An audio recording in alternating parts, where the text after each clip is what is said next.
Hello guys, প্রথমে ভিডিওটি দেখো, তারপর কিছু মজার কমেন্ট তোমাদের পড়ে শোনাবো। ভিডিওটি শেষে অবশ্যই কমেন্ট করে জানিও কেমন লাগছে ভিডিওটি, আর ভালো লাগলে সাবস্ক্রাইব করে পাশে থেকো।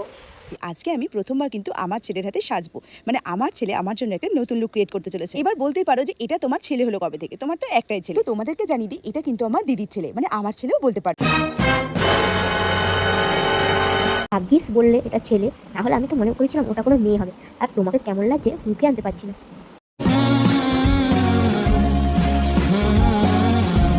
আজকে ও ওর নিজের মাসিকে দেখো নিজের মতো করে সাজাচ্ছে। কেমন সাজিয়েছে তোমরা এবার বলো। ওর হাতের কাজ তোমাদের কেমন লাগলো সেটা কিন্তু আমাকে অবশ্যই জানিও। তোমার ভীমরতি হয়েছে। Yes, definitely. তবে এটাই কিন্তু শেষ না, ওর স্পেশাল জিনিস আলাদা। এই যে কলকা, ও কিন্তু খুব সুন্দর কলকার কাজ করে, আর সেটাই কিন্তু ও আজকে আমার ওপর করে দেখালো। আমার এই নতুন লুকটা তোমাদের কাছে কেমন লাগলো অবশ্যই জানিও। কাকিমা মনে হয় বিমল গুটকা খায়। আমি পাগল হয়ে যাব, কাকিমাকে এত সুন্দর লাগছে, পুরো তার কাটা হিজড়ি।